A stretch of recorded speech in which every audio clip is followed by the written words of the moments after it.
Dear students, आज हम physiology discuss कर रहे हैं फाइलम निमेटी हेलमिंथीज में। तो इसमें जो फर्स्ट पॉइंट हम डिस्कस करने जा रहे हैं दैट इज डाइजेस्टिव सिस्टम। जो डाइजेस्टिव सिस्टम होता है निमेटी हेलमिंथीज का, वो होता है complete type of digestive system. तो complete type of digestive system वो डाइजेस्टिव सिस्टम होता है जहां पे दोनों माउथ भी प्रेजेंट होता है और एनस भी प्रेजेंट होता है। और जो इसमें डाइजेस्टिव सिस्टम जो होता है वो होता है straight type of digestive system. अगर हम डाइजेस्टिव सिस्टम देखते हैं ह्यूमंस में, वो होता है coiled type of digestive system. लेकिन इनमें जो डाइजेस्टिव सिस्टम जो होता है वो होता है ऑफ स्ट्रेट टाइप। तो ये होता है straight type of digestive system in case of निमेटी helminths.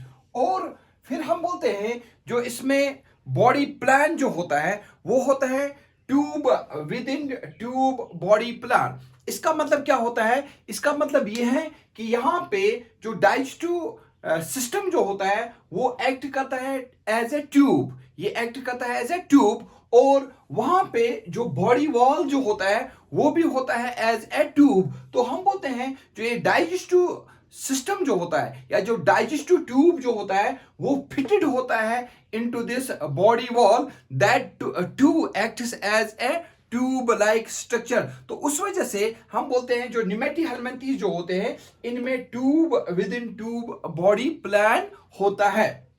फिर हम जो इसमें मेन मोटिव जो होता है डाइजेस्टिव सिस्टम का वो होता है डाइजेशन ऑफ फूड। जहां पे कॉम्प्लेक्स फूड जो होता है वो क्या होता है, वो चेंज हो जाता है into simple type of food material. तो हम बोलते हैं जो यहाँ पे डाइजेशन प्रोसेस जो होता है वो होता है एक्स्ट्रा सेल्यूलर। जो स्पेस होती है डाइजेस्टिव ट्रैक में या जो डाइजेस्टिव ट्यूब होता है वहां ही पे डाइजेशन होती है। तो इसका मतलब होता है digestion of food takes place outside cells. तो उस वजह से हम बोलते हैं इस टाइप की डाइजेशन को हम बोलते हैं एक्स्ट्रा सेल्यूलर डाइजेशन। और ये जो एक्स्ट्रा सेल्यूलर डाइजेशन जो होता है ये होता है इन प्रेजेंस ऑफ एंजाइम्स। तो यहाँ पे प्रोटीओलिटिक एंजाइम्स होते हैं या कार्बोहाइड्रेट डाइजेस्टिंग एंजाइम्स होते हैं या लिपिड डाइजेस्टिंग एंजाइम्स होते हैं। वो हेल्प करते हैं in the digestion of carbohydrates, proteins as well as fats. और जो इंपॉर्टेंट सबसे जो इंपॉर्टेंट पॉइंट जो होता है जो इनका डाइजेस्टिव सिस्टम जो होता है वहां पे जो फेरिंग्स होता है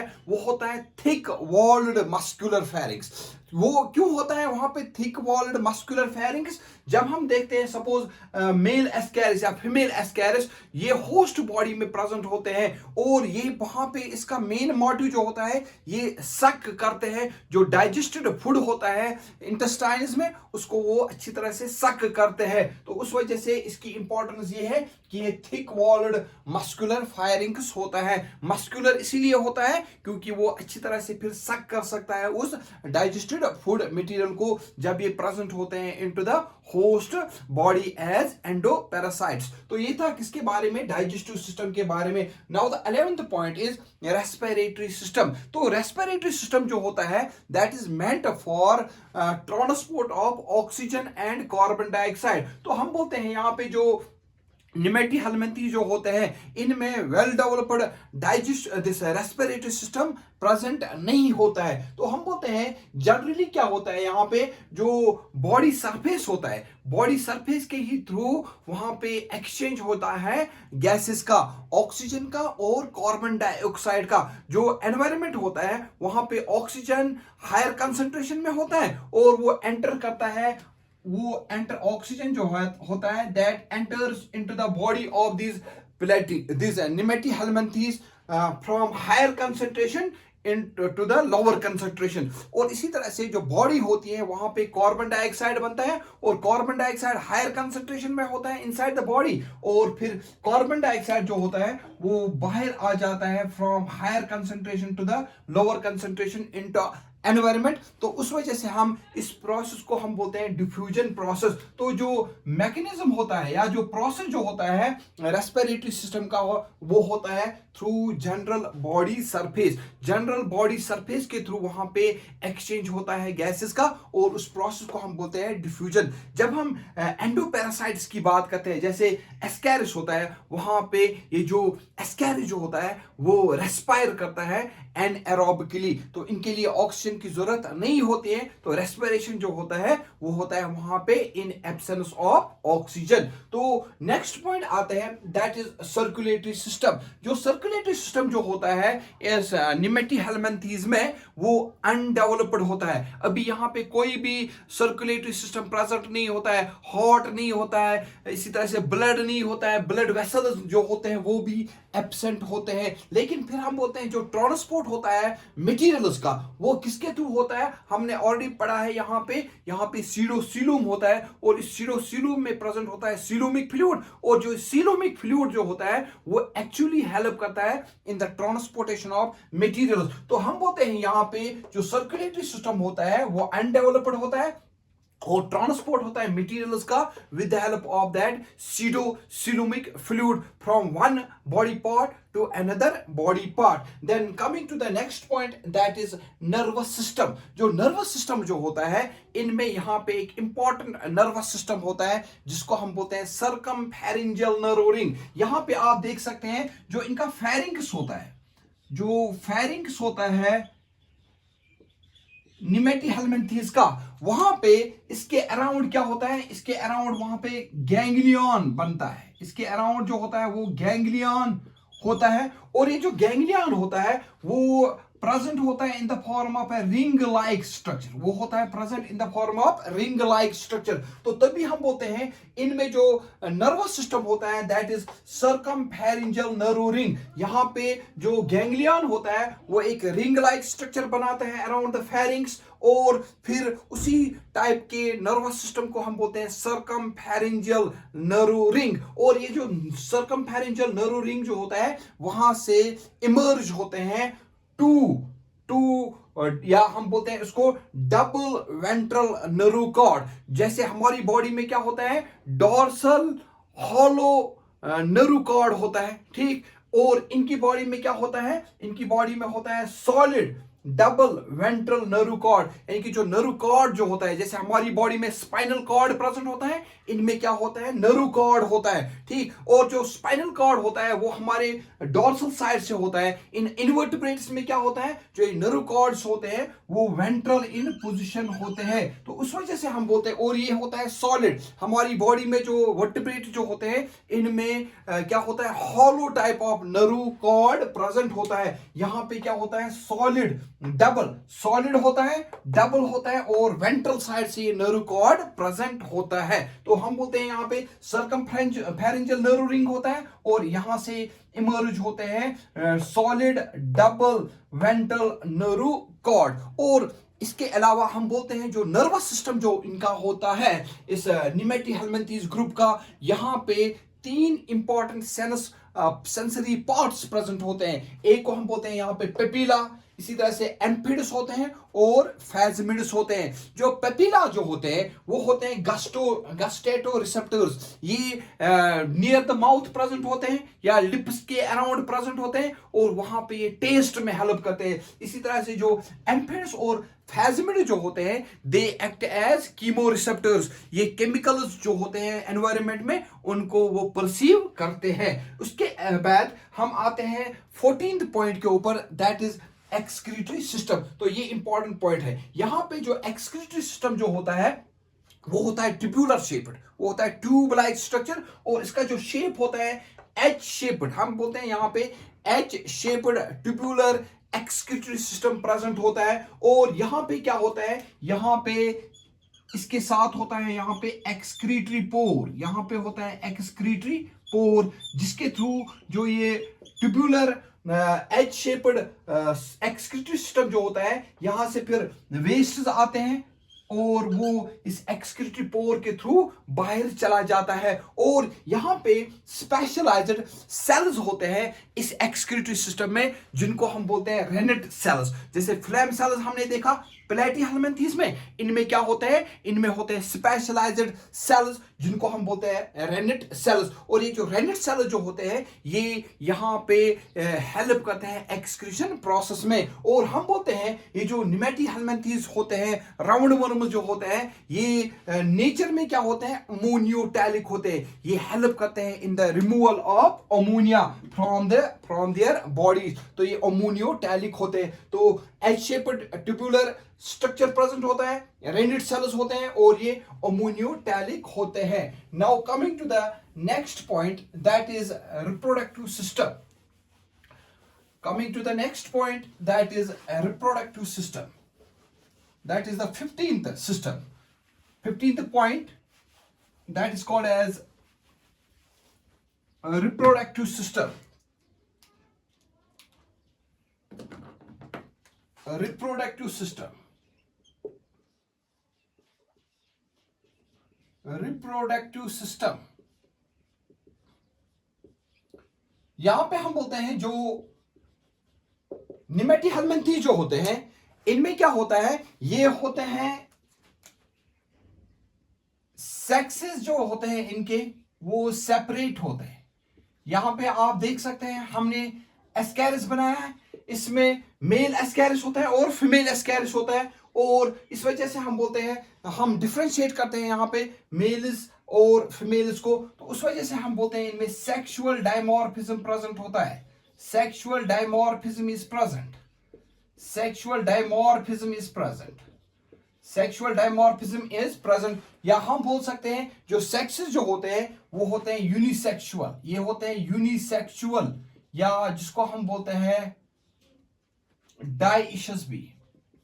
सेक्सेस जो होते हैं यूनिसेक्सुअल होते हैं या डाइइशस होते हैं। और हम बोलते हैं यहाँ पे एसेक्सुअल रिप्रोडक्शन, एसेक्सुअल रिप्रोडक्शन इनमें एब्सेंट होता है, एसेक्सुअल रिप्रोडक्शन एब्सेंट, और सेक्सुअल रिप्रोडक्शन इनमें प्रेजेंट होता है। Asexual reproduction absent, sexual reproduction present होता है।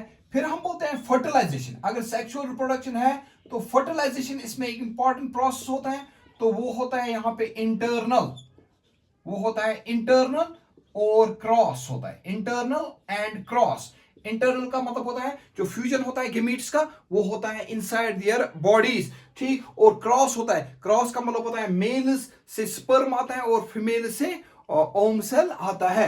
और इसके अलावा हमें याद रखना है यहाँ पे रिप्रोडक्टिव सिस्टम में डेवलपमेंट, जो डेवलपमेंट होता है, यहाँ पे डेवलपमेंट की बात करते हैं तो इसमें डायरेक्ट डेवलपमेंट भी होता है, इसमें डायरेक्ट डेवलपमेंट भी होता है और इसमें इनडायरेक्ट डेवलपमेंट भी होता है।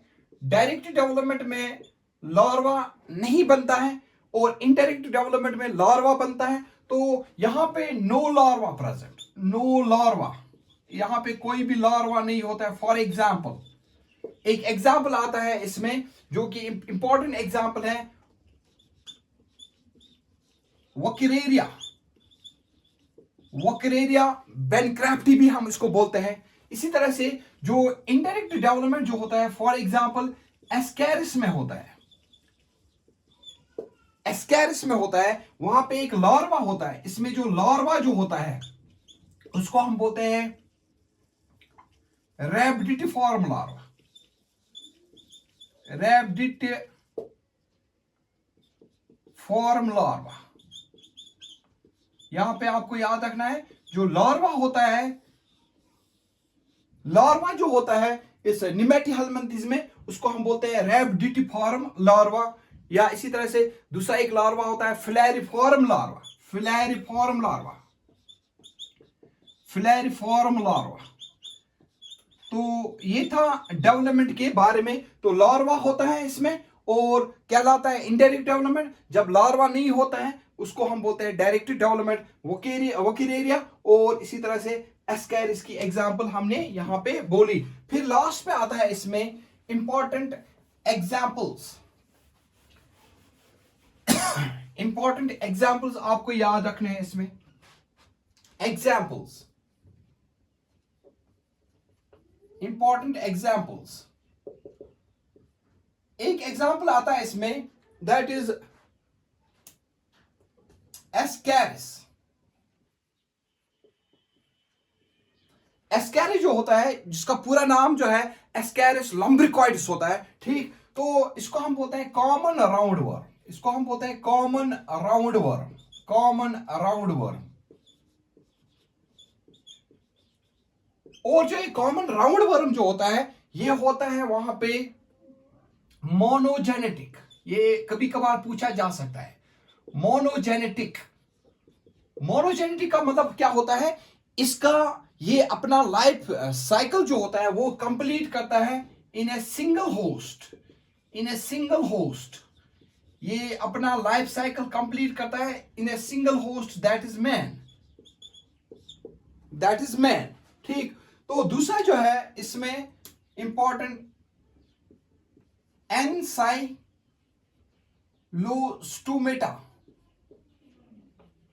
एनसाइलोस्टोमा। एनसाइलोस्टोमा जो होता है इसको हम बोलते हैं हुकवर्म, हुकवर्म। ये दूसरी एक इंपॉर्टेंट एग्जांपल है इसमें।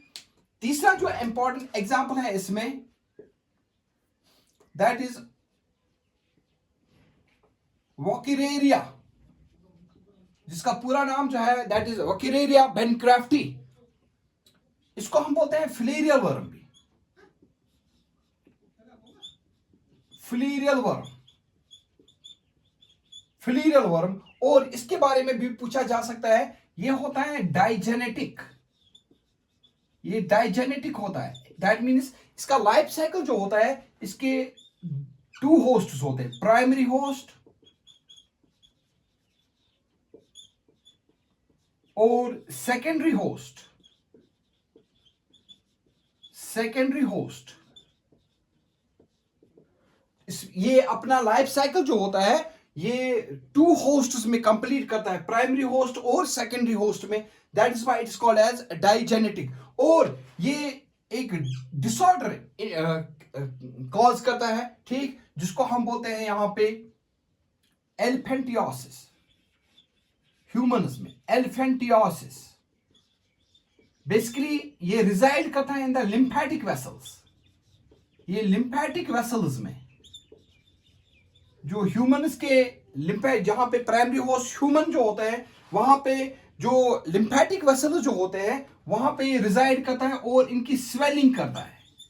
That cause the swelling of these lymphatic vessels. और ये फिर क्या होते हैं, ये लिम्फ नोड जो होते हैं, जो लिम्फेटिक वेसल जो होते हैं, यहां पे इसकी स्वेलिंग हो जाती है। और फिर जो फीट जो होते हैं, जो लेग्स जो होते हैं या फीट जो होते हैं, वो एलिफेंट लाइक दिखते हैं, एलिफेंट लाइक दिखते हैं।